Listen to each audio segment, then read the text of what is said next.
لا علم لنا إلا ما علمتنا إنك أنت العليم الحكيم نستغفر الله ربي من كل ذنب ونتوب إليه اللهم علمنا ما ينفعنا وانفعنا بما علمتنا وزدنا علما اللهم آمین۔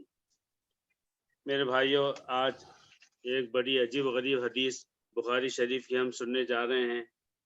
آپ حضرات ماشاءاللہ جو کتابوں کا شوق رکھتے ہیں اور کتابیں بھی رکھتے ہیں، پڑھتے بھی ہیں، تو ان کے لیے یہ شاید نئی نہ ہو، مگر ہمارے بہت سے ساتھیوں کے لیے نئی ہو جائے گی، نئی ہو یا پرانی ہو۔ اگر ہمارے نبی صلی اللہ علیہ وسلم کی حدیث ہے تو ہمیں اور کیا چاہیے؟ تو سنیے گا، امام بخاری رحمۃ اللہ علیہ نے شروع کی ہے بخاری شریف کو اس حدیث سے کہ جس میں نیت کی اہمیت بتائی گئی ہے کہ نیت صحیح ہونا چاہیے اور اسی کا اعتبار اللہ کے پاس ہوگا۔ اس میں یہ لمبی حدیث ہے، تو اس کو جب ہم سنیں گے تو ہم سوچیں گے کہ بھائی اس میں نیت کی بات کیا ہے۔ تو دراصل اس میں جو ہے وہ نیت کی بات ایسے آئی ہے کہ مختلف ذریعے سے ایسے واقعات نمودار ہوئے ہیں کہ جس میں معلوم ہو رہا ہے کہ جس کی نیت صحیح تھی وہ اسلام پر باقی رہا، اور جس کی نیت کھوٹی تھی وہ اسلام پر باقی نہیں رہا۔ میرے یہ دو جملے کہ جس کی نیت صحیح تھی اور جس کی نیت کھوٹی تھی وہ انشاءاللہ آگے واقعات کی ترتیب میں آئیں گے تو پھر عرض کروں گا۔ یہاں پر یہ بات ہے کہ باب جو ہے چیپٹر نمبر 6 حدیث نمبر 7 شروع ہوتی ہے یہاں سے۔ حدثنا ابو الیمان الحکم بن نافع قال اخبرنا شعیب عن الزہری قال اخبرني عبید اللہ بن عبد اللہ بن عتبہ بن مسعود ان عبد اللہ بن عباس اخبره ان ابا سفیان بن حرب اخبره۔ یہ ہوئی سند، یہ ہوئے وہ مبارک اشخاص کہ جنہوں نے جو ہے صحیح حدیث ہم تک پہنچائی، اور ان کے کیریکٹر اتنے صاف ستھرے تھے کہ ان کی بیان کی بھی حدیث کو امام بخاری رحمۃ اللہ علیہ نے اپنی کتاب میں جگہ دی تو یہ حدیث اتھینٹک ہو گئی۔ امام بخاری رحمۃ اللہ علیہ فرماتے ہیں کہ انہیں ان سے بتایا ابو الیمان حکم بن نافع، ایک شخص کا نام ہے، اور وہ کہتے ہیں کہ مجھے شعیب نے بتایا، اور شعیب کہتے ہیں کہ مجھے امام زہری نے بتایا، اور زہری کہتے ہیں کہ ان کو عبید اللہ بن عبداللہ بن عتبہ بن مسعود، یہ ایک ہی نام ہے پورا، تو انہوں نے بتایا، اور انہوں نے کہا کہ حضرت عبداللہ ابن عباس نے انہیں بتایا، اور حضرت عبداللہ ابن عباس فرماتے ہیں کہ مجھے ابو سفیان بن حرب نے بتایا۔ ابو سفیان بن حرب جو نبی صلی اللہ علیہ وسلم کے نبی بننے کے بعد سے جو لوگ اسلام کے مخالف تھے ان میں سب سے زیادہ نمایاں مقام رکھتے تھے۔ آپ کو یاد ہوگا کہ جنگ بدر کیسے ہوئی تھی کہ ابو سفیان ملک شام گئے تھے اور وہاں سے تجارت کا بہت سارا سامان لے کر آ رہے تھے، تو نبی صلی اللہ علیہ وسلم کے حکم سے، اور اللہ نے حکم دیا تھا کہ اس قافلے کو روکنا ہے، انہیں مزہ چکانا ہے کہ وہ جس طرح دشمنی کرتے رہے مکے کے کفار، ان کو مزہ چکانا ہے کہ دیکھو اب ہم ایسی جگہ پر ہیں کہ اگر تم نے ہمیں اب مزید مخالفت کی تو تمہارا بزنس ہم بند کر دیں گے۔ اور حضور صلی اللہ علیہ وسلم 313 افراد کو لے کر چلے، مقصد صرف ایک تھا کہ ابو سفیان بن حرب کو روک لیا جائے اور سارا ساز و سامان لوٹ لیا جائے۔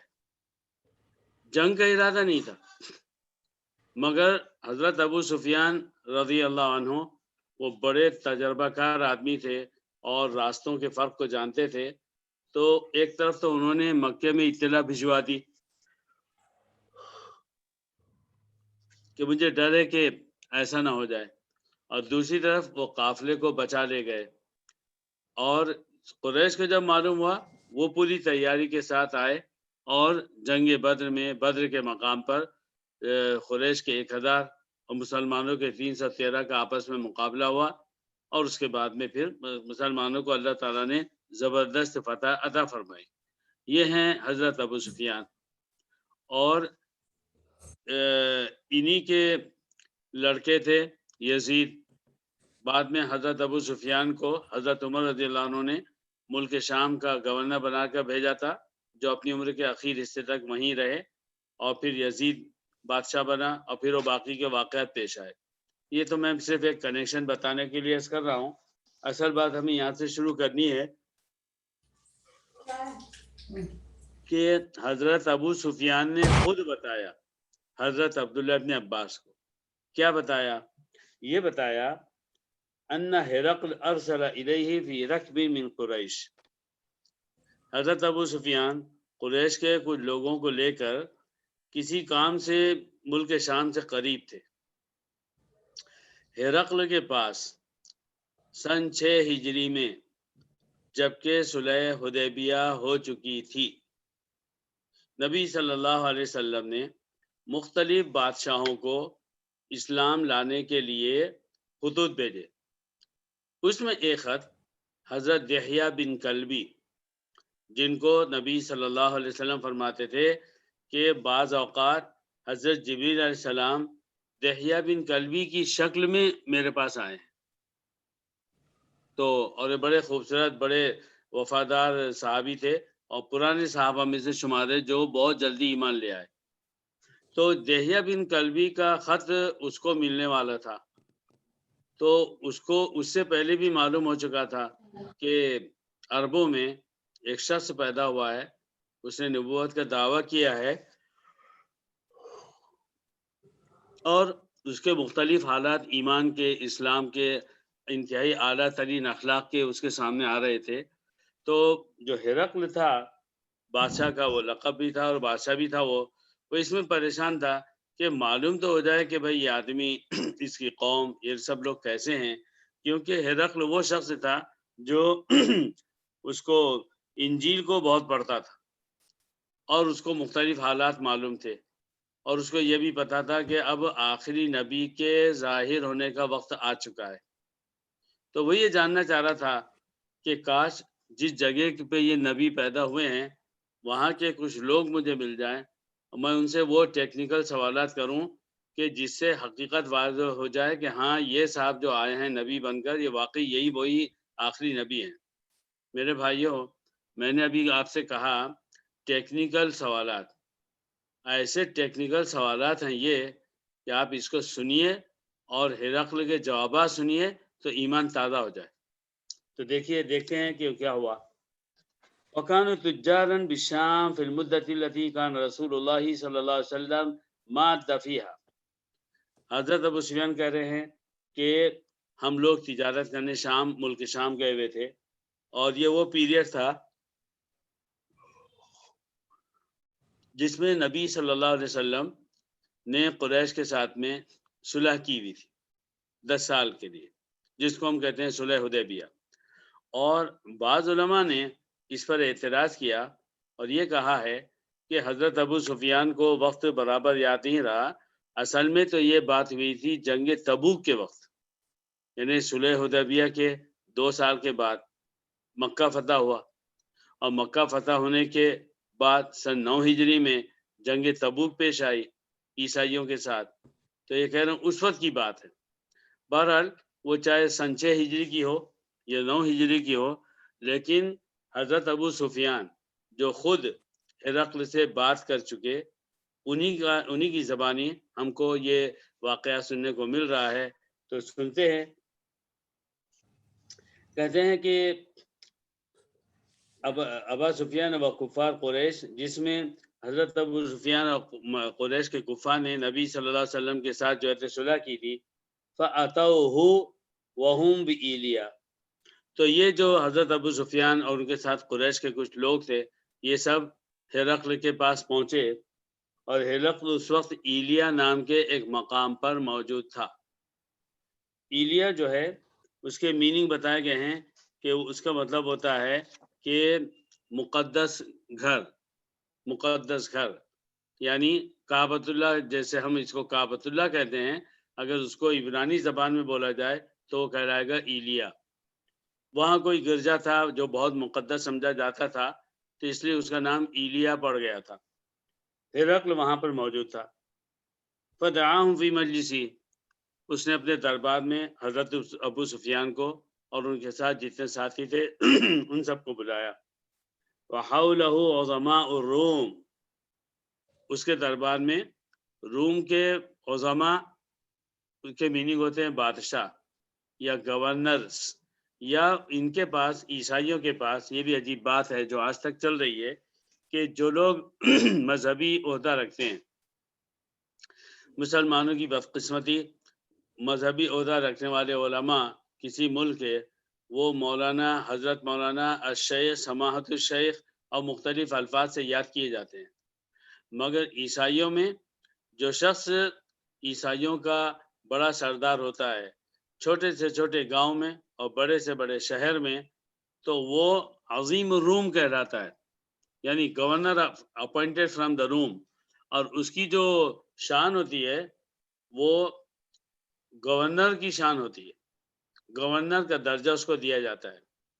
اور بات نکلتی ہے آگے، میں آپ کو ایک بہت دلچسپ بات بتانے جا رہا ہوں، شاید آپ حضرات نے سنی ہو مجھ سے یا مجھ سے نہ سنی ہو، خود آپ کی نالج میں ہو. یہ ہمارے حبیب بھائی جو ہے ہر سال اٹھتے بیٹھتے مکہ پہنچ جایا کرتے تھے، شاید ہمارے حبیب بھائی کو اس بات کا علم ہوگا. بہرحال یہ بات ہے، میں بتانا چاہ رہا ہوں کہ عیسائیوں کے ہاں پادری، فادر، پوپ، ان کا صرف دینی درجہ نہیں ہوتا، بلکہ اس کے ساتھ ساتھ ان کے جو اختیارات ہوتے ہیں وہ گورنروں کے ہوتے ہیں. اور مسلمانوں میں حضرت مولانا بس مسجد کے امام بن جاتے ہیں، مدرسے کے مولانا صاحب بن جاتے ہیں. تو اس پر میں عرض کر رہا ہوں کہ 82 میں جب میں حیدرآباد کے مشہور عالم حضرت مولانا عاقل صاحب اسامی، اللہ ان کو جنت نصیب کرے، ان کی کوششوں کو قبول فرمائے. سبھی انسان ہیں، ان سے اگر چھوٹے موٹے گناہ ہوئے ہوں گے تو اللہ اسے معاف کرے. تو جب میں ان کے ساتھ 82 میں گیا تھا اور ہم سعودی عرب گئے تھے، اور وہاں ہم اس مقصد سے گئے تھے کہ معاف کیجیے گا، میں آپ کو 82 کی بات نہیں ہے، یہ 84 کی بات ہے. 84 میں بھی گئے تھے ان کے ساتھ میں، اور پھر ان سے حرم مکہ کے امام صاحب شیخ عبد الرحمن بن سدیس سے جب ہم ملے عصر کی نماز پڑھنے کے فوراً بعد، وہاں بیٹھ کر ہم ملے، تو اس وقت جو بات ہوئی وہ سنانا چاہتا ہوں. اس میں کی خاص بات یہ ہے کہ جب ان کو حدیث کی کانفرنس جو مولانا عاقل صاحب اسامی منعقد کرنے جا رہے تھے حیدرآباد میں، اور بڑی شاندار ہوئی تھی، تو اس کی دعوت دینے گئے تھے، اور اس میں یہ بھی عرض کرنے گئے تھے کہ ہم چاہتے ہیں کہ مکہ اور مدینہ دونوں جگہ کے امام صاحب تشریف لائیں. اس گفتگو میں انہوں نے 2 عجیب غریب باتیں بتائی. پہلی بات یہ بتائی کہ ہمارے جو کیا ہے، یہ سعودی عرب کے جو امیر ہیں، ملک ہیں، بادشاہ ہیں، وہ ہر جگہ کسی ایک کو بھیجتے ہیں. اگر مکے کے امام صاحب جائیں گے تو مدینے کے نہیں، اور اگر مدینے کے جائیں گے تو مکے کے نہیں.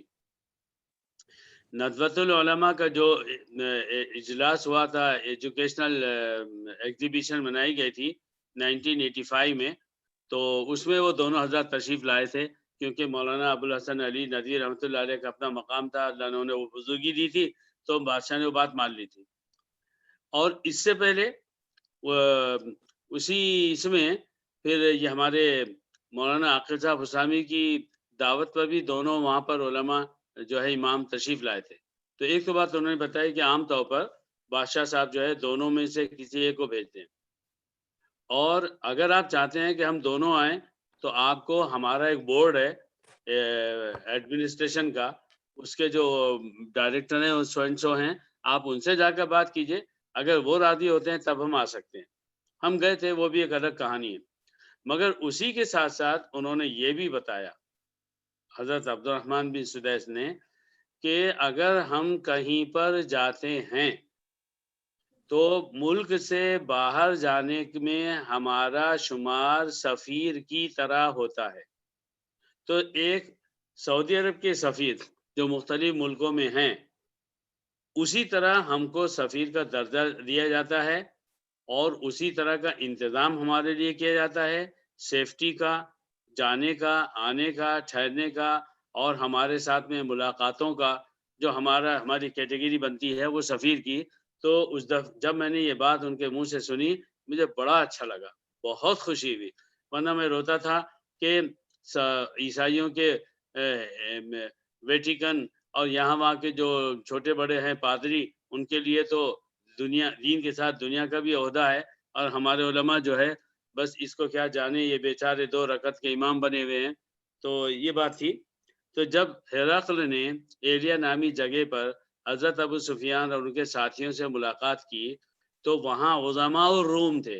عظماء الروم کا مطلب دنیا کے گورنر نہیں، بلکہ بڑے بڑے پادری اور عیسائی مذہب کا علم رکھنے والے، وہ سب وہاں پر جمع تھے۔ پھر کیا ہوا؟ ثم دعاہم، اس کے بعد اس نے حضرت ابو سفیان اور ان کے ساتھ میں جتنے تھے ان سب کو بلایا، ودعا بترجمانہ، اور اس نے ترجمان کو، ترجمہ کرنے والے کو بلایا۔ ان حضرات کی زبان عربی تھی، ان لوگوں کی زبان عبرانی تھی، تو اب وہ بات کیسے بنے گی؟ تو اس نے ترجمان کو بلایا۔ فقال، اب اس نے کیا کہا وہ سنیے، بہت پیاری بات سننے جا رہے ہیں آپ۔ اس نے سب سے پہلا سوال کیا کیا؟ اس نے کیوں بلایا ان لوگوں کو؟ تاکہ یہ معلوم کرے کہ یہ جو نبی ہیں یہ آخری نبی ہیں یا یہ جھوٹے نبی ہیں، نعوذ باللہ، سچے نبی ہیں یا جھوٹے نبی ہیں۔ اس بات کو ڈسکور کرنے کے لیے اس کا سب سے پہلا سوال سنیے، ایکم اقرب نسبا بہذا الرجل الذی یزعم انہ نبی، یہ صاحب جنہوں نے یہ دعویٰ کیا ہے کہ یہ نبی ہیں، ان میں رشتہ داری، بلڈ ریلیشن میں آپ لوگوں میں سے کون سب سے زیادہ قریب ہے؟ حضرت ابو سفیان اور ان کے ساتھیوں سے ہرقل نے پہلا سوال کیا، کیا آپ میں کوئی شخص ایسا موجود ہے جس کا بلڈ ریلیشن نبی کا دعویٰ کرنے والے سے سب سے زیادہ قریب کا ہے؟ فقال ابو سفیان، حضرت ابو سفیان کہتے ہیں، فقلت، میں نے کہا، انا اقربهم نسبا، اس وقت جتنے لوگ موجود ہیں ان میں سب سے قریبی نسب کا، بلڈ ریلیشن کا تعلق اگر ہے تو میرا ہے۔ فقال، پھر ہرقل نے کہا، ادنوہ منی، ان کو مجھ سے قریب کرو، وقربوا اصحابہ، اور ان کے ساتھ جتنے آئے ساتھی ہیں ان کو بھی قریب کرو، فجعلوہم عند ظہرہ، یہ باقی جو لوگ ہیں حضرت ابو سفیان کے پیچھے کھڑے رہیں گے۔ جیسے ہمارے ہاں نماز میں امام نماز پڑھاتا ہے تو سب سے آگے اور پیچھے مقتدی ہوتے ہیں، تو اس نے کہا ابو سفیان سب سے آگے کھڑے رہیں گے اور باقی سب لوگ پیچھے کھڑے رہیں گے۔ آپ مجھ سے جب یہ بات سن رہے ہیں، اگر آپ کو پوری بات نہیں معلوم ہے تو آپ کیا سوچیں گے؟ اس نے حضرت ابو سفیان کو سب سے آگے کیوں کھڑا کیا؟ ہو سکتا ہے آپ کے ذہن میں یا کسی بھی شخص کے جس نے اس پوری حدیث کو نہ پڑھی ہو تو وہ سوچے گا کہ اچھا، بادشاہ نے ہمارے نبی صلی اللہ علیہ وسلم کا کیا اکرام کیا کہ جو سب سے زیادہ بلڈ ریلیشن سے قریب تھا اس کو سب سے آگے کر دیا۔ یہ بات نہیں تھی۔ اس نے ہرقل نے، بادشاہ روم نے، ان کو، حضرت ابو سفیان کو قریش کے ساتھیوں کو کے مقابلے میں سب سے آگے جو کھڑا کیا تھا اور سب کو پیچھے کھڑا کیا تھا، اس کی عجیب و غریب وجہ تھی۔ وہ کیا تھی؟ آگے سنیے۔ اس نے کہا، ثم قال لترجمانی، جب حضرت ابو سفیان سب سے آگے اور باقی لوگ سب سے پیچھے کھڑے ہو گئے تو جو ٹرانسلیٹر تھا اس نے ان سے کہا، قل لہم، یہ لوگ جو پیچھے کھڑے ہیں ان سے بولو، انی سائل ھذا عن ھذا الرجل، میں اس شخص سے جو آپ تمہارے سامنے کھڑا ہے، میں ان سے اس آدمی کے بارے میں پوچھنے والا ہوں، یعنی نبی کے بارے میں۔ فَإِن كَذَبَنِي فَكَذِّبُوهُ، یہ تھی وجہ، یہ وجہ تھی جس کی خاطر اس نے حضرت ابو سفیان کو آگے اور قریش کے باقی ساتھیوں کو پیچھے کھڑا کیا کہ میں اس آدمی سے، یعنی حضرت ابو سفیان سے، نبی کے بارے میں پوچھنے والا ہوں۔ فَإِن كَذَبَنِي، اگر اس آدمی نے مجھے ان کے بارے میں جو بھی بتایا اگر وہ جھوٹ بولے، فَكَذِّبُوهُ، تو تم لوگ پیچھے کھڑے ہو فوراً مجھے بولو نہیں نہیں نہیں نہیں نہیں، یہ جھوٹ بول رہے ہیں، ایسا نہیں ہوا۔ اس لحاظ سے اس نے اس ترتیب سے کھڑا کیا۔ اب بتائیے کتنی شاندار بات ہے۔ یہ بات نہیں تھی کہ اس نے نبی صلی اللہ علیہ وسلم کے خونی رشتے کا خیال کیا، بلکہ سچ بات کو پکڑنے کے لیے سب سے پہلے جو شخص رشتے میں سب سے زیادہ قریب ہے اس کو آگے کیا۔ اور جو پیچھے کھڑے تھے ان کو بولا میں اس آدمی سے پوچھوں گا، اگر اس نے سچ بولا تو ٹھیک، اگر جھوٹ بولا تم لوگ اس کو جھٹلا دو، کہا نہیں نہیں یہ بات غلط ہے۔ اس کے بعد حضرت ابو سفیان جو کہ مسلمان ہو چکے فتح مکہ پر اور اچھے مسلمانوں میں شمار ہوا، اور انہوں نے حضرت عبداللہ ابن عباس کو بتایا، تو جس وقت وہ حضرت عبداللہ ابن عباس کو یہ پوری بات سنا رہے تھے تو کہنے لگے کہ جب اس نے ہرقل نے یہ کہا کہ اگر میں جھوٹ بولوں تو میرے ساتھی پیچھے سے مجھے جھٹلاتے ہیں، کہتے ہیں فواللہ اللہ کی قسم لولا الحیا، اگر مجھے اس بات کی شرم نہ ہوتی من ان یأسر علیہ کذبا کذب تو عنہ لکذب تو عنہ، مجھے اس بات کی شرم آئی کہ اگر میں نے کوئی بات جھوٹی بولی نبی صلی اللہ علیہ وسلم کے بارے میں تو میرے تمام ساتھی یہاں تو نہیں مجھے بولیں گے، یہاں بادشاہ کو نہیں بولیں گے اس نے جھوٹ بولا، اتنا یقین تھا۔ میرے ساتھی ہرقل کے سامنے میری جھوٹی بات کو غلط ثابت نہیں کریں گے، مگر کے آگے سوچیے کیا بات ہے، پہلے آپ سوچیے، مگر لیکن اتنی بات ضرور ہے کہ جب یہ واقعہ ہر جگہ بیان کیا جائے گا، کسی جگہ مکہ میں وہاں تو میرے سب ساتھی بولیں گے کہ جب وہاں گئے تھے نا ہرقل کے سامنے پھر ایسی ایسی بات ہوئی، پھر حضرت ابو سفیان نے محمد صلی اللہ علیہ وسلم درود شریف پڑھ لیا کیجئے کے بارے میں یہ جھوٹ بولا، تو سب لوگوں کو یہ معلوم ہوگا کہ ارے ابو سفیان نے وہاں جا کر جھوٹ بولا، اب ہر جگہ یہ بات پھیل جائے گی، تو لوگ بولیں گے ارے یار اس نے وہاں جا کر جھوٹ بول دیا۔ تو انہوں نے یہ کہا کہ مجھے واللہ اگر مجھے اس بات سے شرم نہ آتی کہ بعد میں جب یہ میرے بارے میں لوگوں کو بتائیں گے اور اس میں بول دیں گے میں نے جھوٹ بولا، اگر مجھے اس کا ڈر نہ ہوتا تو میں جو ہے جھوٹ بولتا۔ بادشاہ کے سامنے میرے ساتھی میری جھوٹ بیانی کو غلط بیانی کو واضح کریں گے، اس کا ڈر نہیں تھا کیونکہ سب اسلام کے دشمن ہیں، وہاں وہ جو چاہتے بول دیتے، ساتھی پیچھے خاموش رہتے، مگر یہی ساتھی جب یہاں سے ہٹ کے مکہ میں پھیلیں گے اور بتائیں گے ارے ایسا ہوتا وہ ہرقل نے بلایا تھا، ہم دربار میں گئے تھے وہاں پھر ایسے کھڑا کیا پھر ایسے بولا، لیکن ہم نے تو وہاں کچھ نہیں بولا، مگر جب ایسی بات ہوئی تو ابو سفیان نے محمد صلی اللہ علیہ وسلم کے بارے میں اسلام کے بارے میں یہ جھوٹ بات بولی، تو ہر جگہ یہ جھوٹے مشہور ہو جائیں گے۔ اس کے بعد کیا ہوا، اب گفتگو اصل شروع ہوئی، ثم كان اول ما سألني عنه، سب سے پہلی بات جو ہرقل نے حضرت ابو سفیان سے نبی صلی اللہ علیہ وسلم کے بارے میں پوچھی وہ یہ تھی، قال کیف نسبہ فیکم، یہ بتاؤ یہ جو نبی کا دعویٰ کر رہے ہیں ان کا نسب، ان کا خاندان تم لوگوں میں کیسا ہے؟ قلت هو فینا ذو نسب، میں نے جواب دیا کہ ان کا ہمارے یہاں بڑا ان کا جو نسب ہے خونی تعلق ہے وہ سب سے اونچا ہے۔ قال فهل قال هذا القول منكم احد قط قبله، تو اچھا یہ بتاؤ کہ کیا جو بات یہ کہہ رہے ہیں نسب کے اعتبار سے ان کے خاندان میں کسی نے اس سے پہلے ایسی کوئی بات بولی ہے؟ قلت لا، نہیں۔ اس کے بعد پھر پوچھا فہل کان من آباہی من ملک، اچھا یہ بتاؤ کہ یہ صاحب جو نبوت کا دعویٰ کر رہے ہیں ان کی خاندان میں کوئی اس سے پہلے کوئی بادشاہ گزرا ہے؟ قلت لا، میں نے کہا نہیں۔ قال فاشراف الناس یتبعونہ ام ضعفاؤہم، ہرقل نے پوچھا یہ بتاؤ کہ ان کی اس وقت اتباع کون لوگ کر رہے ہیں، قوم کے باعزت لوگ، مالدار لوگ، حیثیت والے لوگ، یا کمزور سمجھے جانے والے پستہ طبقے کے لوگ جو سوسائٹی میں دنیاوی اعتبار سے معمولی سمجھے جاتے ہیں وہ لوگ کر رہے ہیں؟ فقلت بل ضعفاؤہم، میں نے کہا کہ جو لوگ معمولی سمجھے جاتے ہیں کمزور ہیں وہ ان کی اتباع کر رہے ہیں۔ قال ایزیدون ام ینقصون، اچھا یہ بتاؤ انہوں نے یہ جو نبی کی دعوت نبوت کا دعویٰ کر رہے ہیں ان کے ماننے والے بڑھتے جا رہے ہیں یا کم ہو رہے ہیں؟ قلت بل یزیدون، میں نے کہا جی نہیں وہ تو بڑھتے جا رہے ہیں۔ قال فهل يرتد احد منهم سخطا لدینه بعد ان يدخل فيه، تو اچھا یہ بتاؤ کہ ایسا ہے کہ جو لوگ بھی مسلمان ہو گئے بعد میں وہ اس دین سے کسی وجہ سے بیزار ہو کر بے دین بن رہے ہیں، یعنی اسلام کو چھوڑ رہے ہیں؟ قلت لا، نہیں کوئی نہیں چھوڑ رہا ہے، سب اپنے اسلام پر باقی ہیں۔ قال، پھر ہرقل نے کہا فہل کنتم تتہمونہ بالکذب قبل ان یقول ما قال، اچھا یہ بتاؤ نبوت کے دعوے سے پہلے کیا اس نے کبھی جھوٹ بولا؟ تم لوگوں نے اس پر الزام لگایا ارے اس آدمی نے جھوٹ بولا ہے؟ قلت لا، میں نے کہا جی نہیں، اس نے کبھی جھوٹ نہیں بولا ہے۔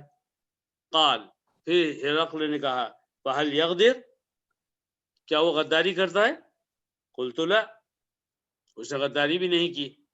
لیکن اس کے بعد پھر انہوں نے ایک جملہ کہہ دیا، اور کیوں کہا اس کی وجہ بھی انہوں نے آگے بتا دی۔ تو چلیے پہلے سنتے ہیں کہ جب ہرقل نے حضرت ابو سفیان سے پوچھا کہ کیا نبی صلی اللہ علیہ وسلم درود شریف پڑھ لیا کیجئے غداری کرتے ہیں، تو میں نے کہا نہیں، وَنَحْنُ مِنْهُ فِي مُدَّةٍ لَا نَدْرِي مَا هُوَ فَاعِلٌ بِهَا فِيهَا، لیکن ہمارے ان کے درمیان میں ایک معاہدہ ہوا ہے، اب مجھے نہیں پتا کہ اس معاہدے کے پیریڈ میں وہ کیا کرنے والے ہیں، یعنی غداری کرنے والے ہیں یا باقی رہنے والے ہیں۔ تو حضرت ابو سفیان نے اتنی بات جب حضرت عبداللہ بن عباس کو سنائی تو اس کے بعد خود ہی کہا قال ولم تمکنی کلمۃ ادخل فیہا شیئا غیر هذه الکلمہ، انہوں نے کہا کہ بس ہرقل کے ساتھ جو گفتگو ہو رہی تھی، بس یہاں مجھے ایک چھوٹا سا چانس ملا کہ میں ایک ایسی بات کہوں کہ شک میں ڈالوں۔ آپ سوچئے نا، کیا اس نے غداری کی؟ نہیں، لیکن ہمارے ان کے درمیان میں صلح ہوئی ہے ایک پیریڈ کی، مجھے نہیں معلوم کہ اس پیریڈ میں وہ صلح پر رہیں گے یا غداری کریں گے۔ تو انہوں نے جان بوجھ کر یہ جملہ بولا، یہ بتانے کے لیے کہ سب چیزیں اچھی جا رہی ہیں مگر اس بارے میں ہم کو نہیں معلوم۔ قال فہل قاتلتموہ، ہرقل نے پوچھا کیا آپ کی ان سے جنگ ہوئی ہے؟ قلت نعم، جی ہاں۔ قال فکیف کان قتالکم ایاہ، اچھا تو پھر تمہارے ساتھ جب جنگ ہوئی ہے تو اس جنگ میں کیا ہوا ہے؟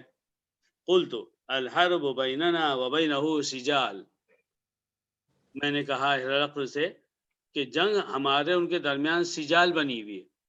سجال کہتے ہیں ڈول کو، ہمارے آپ کا بچپن کا زمانہ، ڈول کو رسی سے باندھنا، کنویں میں ڈالنا، پانی نکالنا، تو وہ ڈول کو سجال کہتے ہیں۔ اور ڈول کا سجال کا کیا مطلب ہوتا ہے؟ آپ کنویں پر پانی لینے کے لیے جاتے ہیں، ایک ہی شخص نہیں جاتا، دو چار اشخاص ہوتے ہیں، تو کبھی آپ ڈول پانی میں ڈالتے ہیں تو آپ پانی لے کر ڈول باہر آتا ہے، اور کبھی دوسرا ڈالتا ہے تو پانی اس کو ملتا ہے۔ تو یہاں سے عربوں میں، عربی زبان میں سجال کا لفظ اس معنی میں استعمال ہونے لگا کہ کبھی ہم جیتتے ہیں اور کبھی ہم ہارتے ہیں، کبھی ہم غالب ہوتے ہیں کبھی ہم مغلوب ہوتے ہیں، کبھی وہ ہم کو ڈیفیٹ دے دیتے ہیں کبھی ہم ان کو دیتے ہیں۔ تو اس معنی میں انہوں نے یہ بات کہی، ینال منا وننال منہ، کبھی وہ ہم پر فتح پاتے ہیں کبھی ہم ان پر پاتے ہیں۔ قال ماذا یامرکم، یہ کس بات کی آپ لوگوں کو حکم دے رہے ہیں؟ قلت یقول اعبدوا اللہ وحدہ، میں نے کہا وہ یہ کہتے ہیں صرف ایک اللہ کی عبادت کرو، ولا تشرکوا بہ شیئا، اللہ کے ساتھ کسی کو شریک مت ٹھہراؤ، واترکوا ما یقول آباؤکم، تمہارے باپ دادا جو تم کو کہتے ہیں اس سب کو چھوڑ دو، ویأمرون بالصلاۃ، وہ ہمیں نماز پڑھنے کا حکم دیتے ہیں، والصدق، سچ بولنے کا حکم دیتے ہیں، والعفاف، اور کیریکٹر کو صاف ستھرا رکھنے کی بات کرتے ہیں کہ ہم کسی گندے کام میں ملوث نہ ہو، والصلہ، اور رشتہ داروں کے ساتھ اچھے سے اچھا سلوک کرنے کو کہتے ہیں جس کو ہم کہتے ہیں صلہ رحمی۔ فقال علی ترجمان، اب اتنے سوالات ہو گئے، یہ تھے میرے بھائیوں وہ ٹیکنیکل سوالات، ایک ایک سوال کو پڑھیے اور سر دھنیے کہ ہرقل نے نبی صلی اللہ علیہ وسلم کی سچائی کو جاننے کے لیے کتنے پکے سوالات کیے کہ جس میں حقیقت سامنے آ گئی کہ یہ چیزیں دیگرست، یہ جو اسلام ہے یہ بالکل ان سب باتوں سے ہٹ کر ہے جو عام طور پر انسانی سوسائٹی میں پیش آتے ہیں۔ اب اس نے کہنا شروع کیا، ترجمان سے بولا ان کو بولو، سألتک عن نسبہ فذکرت انہ فیکم ذو نسب، میں نے تم سے پوچھا کہ بھائی ان کا نسب کیسا ہے، تم نے بتایا کہ بھائی ان کا نسب تو بہت اونچا ہے۔ فکذلک الرسل تبعث فی نسب قومها، میں نے نسب کی بات اس لیے پوچھی کہ اللہ تعالیٰ نے رسولوں کو جو بھیجا ہے اپنی قوم کے سب سے اونچے نسب میں ہی پیدا کر کے بھیجا ہے۔ وسألتک هل قال احد منکم هذا القول، میں نے تم سے پوچھا کہ یہ جو نبوت کی بات کر رہے ہیں اس سے پہلے ان کے خاندان میں کسی نے یہ بات کہی ہے؟ یہ میں نے کیوں پوچھا؟ تم نے بتایا نہیں۔ فقلت، اس نے کہا میں نے یہ سوال اس لیے پوچھا لو كان احد قال هذا القول قبله لقلت رجل يأتسي بقول قيل له قيل قبله، میں نے یہ بات اس لیے پوچھی کہ اگر ان کے رشتہ داری میں کوئی شخص جو ہے اسی نبوت کا دعویٰ کیا ہوتا تو ہرقل نے کہا تو میں یہ سوچتا کہ ابھی یہ بعد میں آنے والا شخص اس کو معلوم میرے خاندان میں فلاں نے ایسی بات بولی تھی، اب یہ بھی اسی راستے پر چل کے بڑا بننا چاہتا ہے۔ وسالتو کا، میں نے تم سے پوچھا هل كان من آبائهم من ملک، کیا ان کے خاندان میں کوئی بادشاہ گزرا ہے؟ فذکرت اللہ، تم نے بتایا کہ نہیں۔ قلت، ہرقل نے کہا تو میں نے اس لیے تم سے پوچھا فلو كان من آبائهم من ملک، اگر اس کے خاندان میں کوئی بادشاہ گزرا ہوتا قلت تو میں یہ سوچتا رجل یطلب ملکا بھی، تو میں یہ سوچتا کہ اچھا پہلے بادشاہ تھا، بادشاہ ختم ہو گئی، اب یہ پیدا ہوا تو یہ سوچ رہا ہے کہ میں تو بادشاہ واپس لے کے رہوں گا، تو یہ بات بھی نہیں ہے۔ وسألتک، میں نے تم سے پوچھا هل کنتم تتہمونہ بالکذب، کیا تم ان پر جھوٹ بولنے کا الزام لگاتے تھے پہلے قبل ان یقول ما قال، نبوت کا دعویٰ کرنے سے پہلے؟ فذکرت اللہ، تم نے بتایا کہ نہیں۔ فقد اعرف انه لم يكن ليذر الكذب على الناس ويكذب على اللہ، میرے بھائیو یہ جو ہرقل کا جملہ سننے جا رہے ہیں نا، آج تک کسی عالم نے بھی نبی کریم صلی اللہ علیہ وسلم کے بارے میں ایسا نہیں سوچا، نہ کفار نے سوچا، جو بات اس اللہ کے بندے نے بولی ہے، کیا بات اس نے کہی ہے، اتنی عظیم الشان۔ جب اس نے پوچھا حضرت ابو سفیان سے کہ کیا نبی نے نبوت کے دعوے سے پہلے جھوٹ بولا ہے، آپ لوگوں نے کہا نہیں، تو میں نے اس لیے پوچھا کہ میں یہ سمجھ سکوں کہ یہ ممکن نہیں ہے کہ ایک شخص جو ہے لوگوں کے ساتھ جھوٹ نہ بولے اور اللہ کے بارے میں جھوٹ بول دے، یہ ناممکن ہے۔ یہ بہت عظیم الشان بات ہے۔ ہمارے نبی صلی اللہ علیہ وسلم کی سچائی کو ایک عیسائی بادشاہ بتا رہا ہے کہ جب اس شخص نے کسی عام آدمی کے ساتھ جھوٹ نہیں بولا، وہ اللہ کے بارے میں ڈائریکٹ کیسے جھوٹ بولے گا؟ وسألتم، میں نے تم سے پوچھا اشراف الناس اتبعوه ام ضعفاءهم، عزت دار لوگ ان کی اتباع کرتے ہیں یا کمزور لوگ؟ فذکرت ان ضعفاءهم، تم نے بتایا کہ جو کمزور لوگ ہیں وہ اتباع کر رہے ہیں۔ وہم اتباع الرسل، تو میں سمجھ گیا کہ یہ رسولوں کے جو ہوتے ہیں ماننے والے شروع میں وہ ایسے ہی لوگ ہوتے ہیں۔ وسألتم، میں نے تم سے پوچھا ایزیدون ام ینقصون، یہ جو ایمان لا رہے ہیں یہ بڑھ رہے ہیں یا گھٹ رہے ہیں؟ فذکرت انہم یزیدون، جی نہیں وہ تو بڑھتے جا رہے ہیں۔ اس کے بعد کا جملہ سنیے، اپنا ایمان تازہ کیجئے۔ وَكَذَلِكَ أَمْرُ الْإِيمَانِ حَتَّى يَتِمَّ، ایمان ایسی چیز ہے بڑھتا چلا جاتا ہے یہاں تک کہ پورا ہو جاتا ہے۔ کیا ہم نے اپنی شعوری زندگی میں دین جب سے ہماری زندگی میں بڑھتا چلا گیا تو کبھی ہم نے ایسا سوچا روزانہ کہ آج میرا ایمان بڑھا یا گھٹا؟ ہر 24 گھنٹے میں سونے سے پہلے کیا ہمارے دل میں یہ خیال آیا کہ آج میں نے 24 گھنٹے گزارے، اس میں میں نے کون سے کام کیے، اچھے کتنے کیے، برے کتنے کیے؟ آج میرا ایمان پہلے کے مقابلے میں بڑھ گیا ہے یا جیسا کا ویسا ہے یا گھٹ گیا ہے؟ میرے بھائیوں، اس حدیث کی روشنی میں ہمیں اب روزانہ سوچنا ہے، ہر لمحہ سوچنا ہے، سوتے وقت نہیں کہ پورا دن اور پوری رات جو چاہا کر لیا اور سوتے وقت سوچ لیا۔ ہر کام کو کرنے سے پہلے آپ کو سوچنا ہے، مجھے سوچنا ہے، ہر مسلمان کو سوچنا ہے ایمان بڑھا کہ گھٹا یا جیسے کا ویسا رہا۔ میں نے فجر کی نماز پڑھی، میرا ایمان بڑھا، میں نماز میں جسم لے کے گیا تھا، عقل تو لے کر ہی نہیں گیا تھا، تو میرا ایمان جتنا ہوگا ویسے کا ویسے ہی ہوگا، یا نعوذ باللہ گھٹ نہ گیا ہو۔ فجر، اس کے بعد ظہر، اس کے بعد عصر، اس کے بعد مغرب، اور جو بھی نیک کام کی اللہ توفیق دے رہا ہو۔ کہتے ہیں وسألتک، ہرقل نے کہا میں نے پوچھا ایرتد احد سخطا لدینہ بعد ان يدخل فیہ، کیا کوئی شخص جو ہے مسلمان ہونے کے بعد اس دین سے پریشان ہو کر دین کو چھوڑ رہا ہے، مرتد ہو رہا ہے؟ فذکرت اللہ، تم نے بتایا کہ نہیں. وَكَذَلِكَ الْإِيمَانُ حَتَّى تُخَالِطُ بَشَاشَتَهُ الْقُلُوبُ. کیا بات ہے، کیا بات ہے. اللہ مجھے دے دے بھائی، دوسرے کو بولنا بہت آسان ہے. اس نے کہا دیکھو ایمان ایسی چیز ہے کہ ایمان ایسی چیز ہے کہ وہ بڑھتا چلا جاتا ہے یہاں تک کہ دل کی بشاشت کے ساتھ مکس ہو جاتا ہے. اس نے جو لفظ بولا تو خالط، یعنی ایمان اتنا بڑھتا ہے، اتنا بڑھتا ہے، اتنا بڑھتا ہے کہ جو دل کی بشاشت ہے، دل کے اندر کا اطمینان ہے، دل کے اندر کی خوشی ہے، دل کے اندر کا مزہ ہے، وہ اس میں مکس ہو جاتا ہے. وہ سال تو میں نے پوچھا حج یغدر، کیا وہ غداری کرتے ہیں؟ فضا کرتا اللہ، تم نے بتایا نہیں، اس نے اب تک کوئی غداری نہیں کی. وَكَذَلِكَ الرُّسُلُ لَا تَغْدِرُ، رسولوں کی یہی شان ہے، وہ کبھی غداری نہیں کرتے. وَسَأَلْتُكَ، میں نے تم سے پوچھا بِمَا يَأْمُرُكُمْ، وہ کس بات کا تم کو حکم دے رہا ہے؟ فَذَكَرْتَ أَنَّهُ يَأْمُرُكُمْ أَن تَعْبُدُوا اللَّهَ وَلَا تُشْرِكُوا بِهِ شَيْئًا.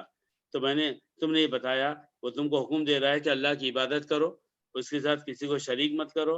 وَيَنْهَاكُمْ عَنْ عِبَادَةِ الْأَوْثَانِ، وہ تم کو بتوں کی پوجا کرنے سے منع کر رہا ہے.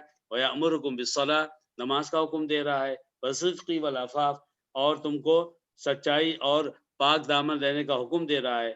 فَإِنْ كَانَ مَا تَقُولُ حَقًّا، اتنے سارے سوالات اور کیوں پوچھا، اس کے سارے جوابات دینے کے بعد ہرقل نے حضرت ابو سفیان سے یہ کہا تم نے مجھے جو کچھ بتایا ہے اگر سچ مچ ایسا ہی ہے بس یملک موضع قدمی ہاتین، تو اس کی شان اتنی بڑھے گی کہ ایک دن آئے گا یہ جس جگہ پر میرے قدم ہے نا، اس جگہ کا جو ہے تو بادشاہ بن جائے گا.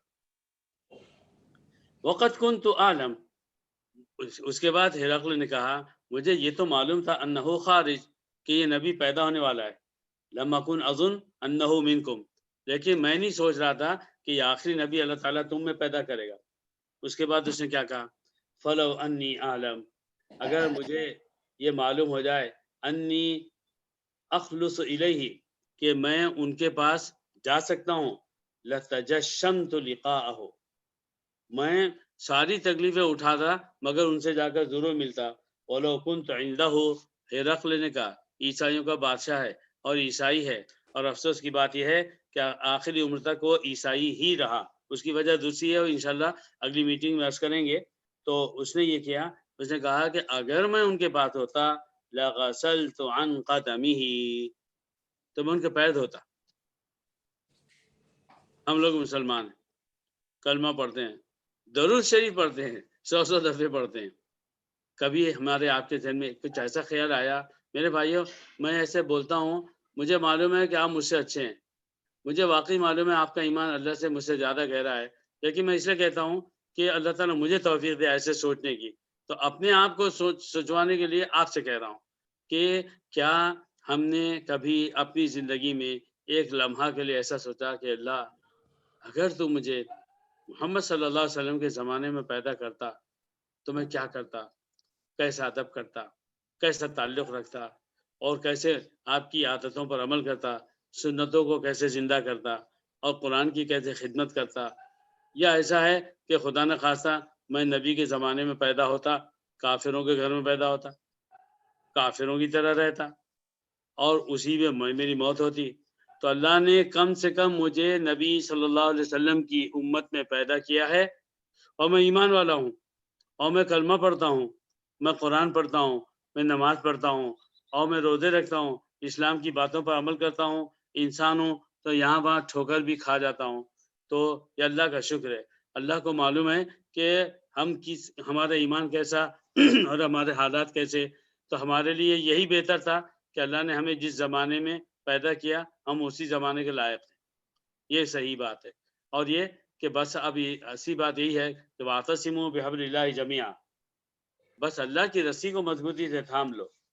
اس کے بعد ہے ثم دعا بکتاب رسول اللہ صلی اللہ علیہ وسلم الذی بعث به دحیۃ الی عظیم بصرہ، پھر اس نبی صلی اللہ علیہ وسلم کے اس خط کو منگوایا جو کہ حضرت دحیہ نے بصرہ یا بصرہ کا جو بادشاہ تھا اس کو لے جا کر دیا تھا.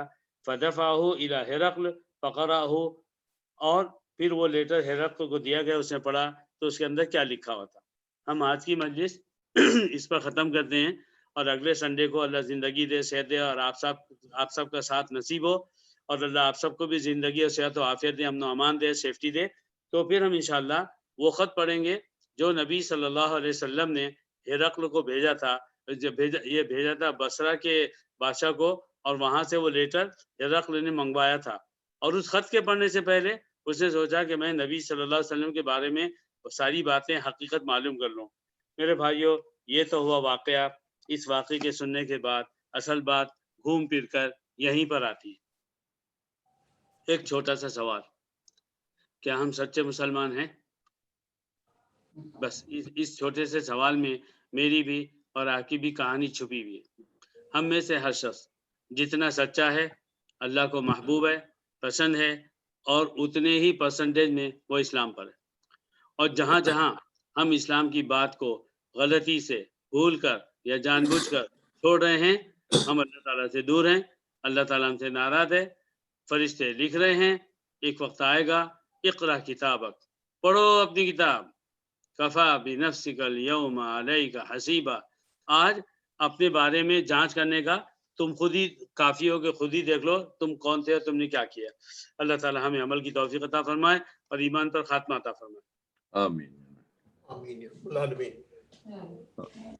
ہمارا ایک مشورہ ہے جی کہ جو حدیث آپ کو اگلے اتوار کو پڑھنی ہے اس کو آپ پہلے بتا دیں تاکہ ہم لوگ اس کو پڑھ کر کے آئیں. ماشاءاللہ ماشاءاللہ. کیونکہ ہوتا یہ ہے کہ جب آپ شروع کر دیتے ہیں اس وقت پڑھنے کا موقع بھی نہیں ملتا ہے. اور دوسرے میں دیکھ رہا ہوں کہ 6 نمبر کی حدیث شاید چھوٹ گئی ہے جس میں نہیں وہ پیچھے بھی آپ نے عرض کیا تھا، تو ہم حدیثوں کو تو ہم نے بیان کیا ہے، لیکن وہ نمبر 7 میں ہم صحیح چل رہے ہیں. اور اس سے پہلے والی اس میں ہم نے ایک چیپٹر میں 2 حدیثیں ایک ساتھ سنی ہے. یہ کہاں، یہ خصوصاً رمضان میں جب حضرت جبریل علیہ السلام آپ سے ملاقات ہوتی تو سخاوت کرتے، یہ کہاں پڑھی گئی؟ یہ نہیں پایا. میں بھی بتاتا ہوں آپ کو.